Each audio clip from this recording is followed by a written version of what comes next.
मैं फिर पूछा, मैं भाजी सुनाओ वाकई नहीं किया? कहते भाजी अल्लाह का करम है, मैं वाकई मैं हुण मसीह ते बह के झूठ क्यों बोलना, वज़ू कीता, इशा पढ़ के बैठे। मैं यार मैं आना ही, ये पूरी दुनिया चो 8 अरब बंदियां चो एक बंदा कहन दिया कि मैं गुस्सा नहीं किया। यार वैसे बड़ी अजीब गल। कहंदा जी आ जाओ पता कर लो। मैं शादी हुई है? कहंदा जी। मैं पूछना मैं तेरी बेगम को? कहंदा जी फिर ते दा मतलब है फेल करना नहीं।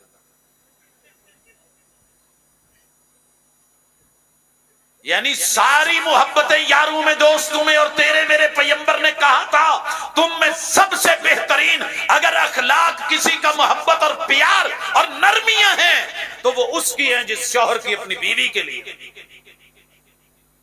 उत्थे जाके साडे भी तेवर बदले, ओदा भी रुख बदले। वो सिर बनी फिरदी, असीं टोपी पाई फिरदे। वो उदां औखी, असीं उदां औखे। सानू बाहरों हालात ने मारिया, उन्होंने अंदर खा गया। हर बंदा ही तपिया, बाबा भी तत्ता ते मुंडा भी तत्ता ते कुड़ी भी तत्ती ते सारे ही माशाअल्लाह गर्मा गर्म। नहीं यकीन आउंदा तो सवेरे किसी जीटी रोड ते खलो के इन्ना ही चेक कर लो पिछे की लिखिया हुंदा ना छेड़ मलंगा। है सीरत नबी सुनने वाला, एक हवाला तो दे दे कि महबूब ने किसी को कहा ना छेड़।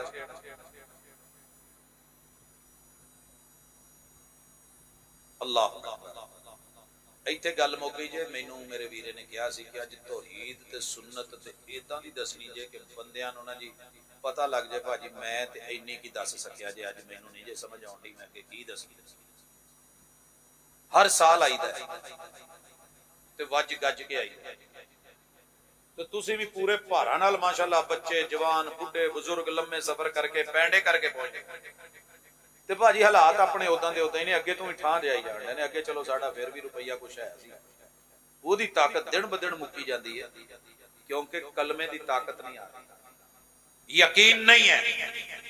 तौहीद से ईमान उठ गया है और ईमान नाम था कौल का, करार का और फिर उसकी तस्दीक का। कौल का ईमान तो नजर आता है, कौल का ईमान नजर आता है। इमाम बुखारी रहमहुल्लाह जब बात लेकर के आते हैं किताबुल इल्म में तो ऐसे नहीं कह देते बाबुल इल्म क़ब्ल अल क़ौल वल अमल। बोलने वाले बुलियार बड़े, खतीब बड़े, अदीब बड़े, राइटर बड़े, बड़े बड़े बोलने वाले हैं भाजी। बड़े बड़े आमिल थे, बड़े बड़े जाहिद जंगल परे पे ने। चलो मेरे नाल मैं तुहानू जंगलां च विखा दूं। इतनी झोपड़ियां, इतनी तबलीगें हैं, इतने कारवान हैं, इतने बड़े बड़े मैदान हैं, हर रात मस्जिदें भरी हुई और माशाल्लाह पंडाल भरे हुए, सारे एक दूसरे को तबलीग करने वाले, दावत देने वाले। लेकिन मुआमला चिराग वाला खुद नेरे च ने, बाकियां ते रोशनी। मुआमला सुई वाला लोकां नू लिबास देण दी आप नहीं। हुणे मैं इत्थे पूछ लवां ते माशाअल्लाह माशाअल्लाह माशाअल्लाह बल्ले बल्ले क्या बात।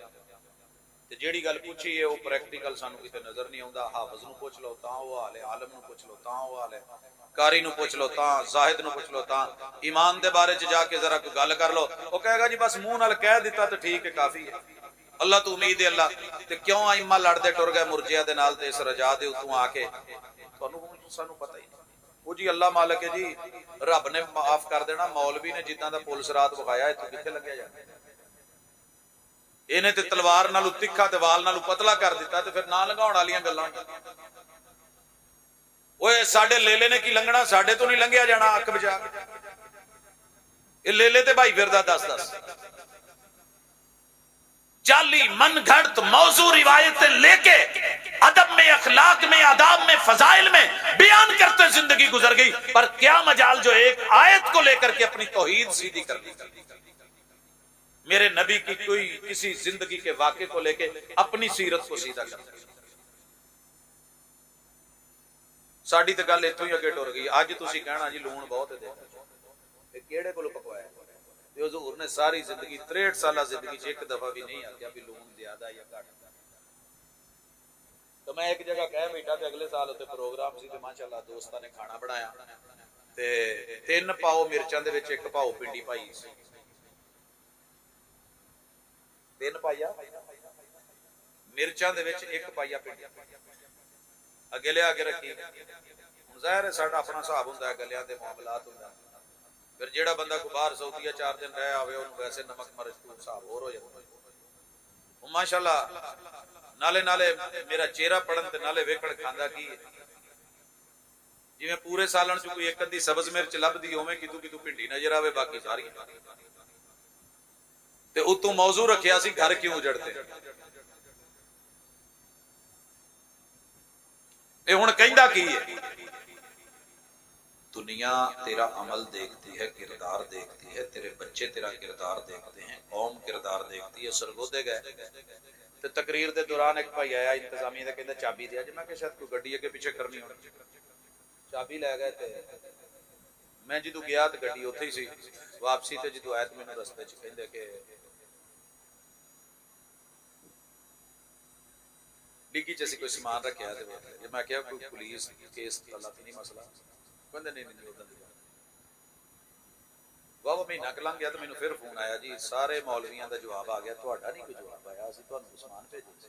मैं कहा जी माशाअल्लाह बहुत अच्छे बच्चों ने राजी राजी यूएस पीता किन्नू जबरदस्त। उन्होंने इदां कीता घेरे दे जिन्ने सुक्के सड़े ते माड़े माड़े सी ना ओहदे गट्टू भर के तोड़े। भी मौलवी लोकां नूं बड़ा कहंदे ने भी अल्लाह दा शुक्र करो शुक्र करो शुक्र करो, नमक मिर्च घट वध नहीं दसना। ते इत्थों की हुंदा कहंदा जी हर पासों तवा लग चुकिया, प्रोफेसर तेरा फोन नहीं आया, नाराज हो गए। मैं कहा नहीं यार मैनूं तो पता नहीं, मैनूं तो बच्चियां ने दस्सिया भी कहंदे सी माशाअल्लाह बड़े जबरदस्त सी। उन्होंने रज रज जूस पीता, नाले दुआवां दित्तियां, नाले झोलियां चुकियां। अल्लाह ताला तुहानूं बागां दे बरकत पावे, तेरी सकाफर देवे।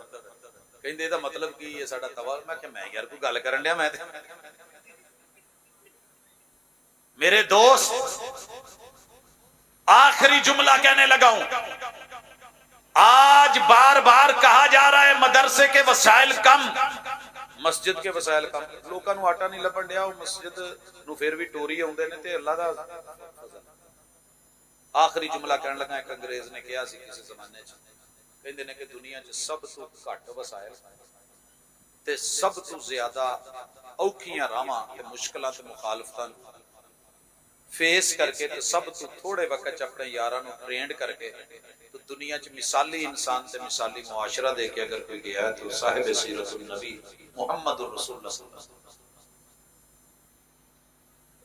मेरे महबूब के पास वसाइल की इतनी कमी आपने अभी नहीं देखी कि आपको 3 सालों में एक कंडीशन हो गई होवे कि ना कोई बाहरों हेलीकॉप्टर आने वाला है, ना कोई यूएनए का इदारा है, तो ना उस टाइम कोई एंबुलेंस है, ते दरख्तां दीयां छिल्लां भी ला ला के ते खा खा के ते ओ मुंह ओदे नाल गिला करके आखिर ओ भी मुक गईयां ते ओ चमड़े भी मुक गए जिन्हों किते पानी लभदा सी ते भे के चूस के।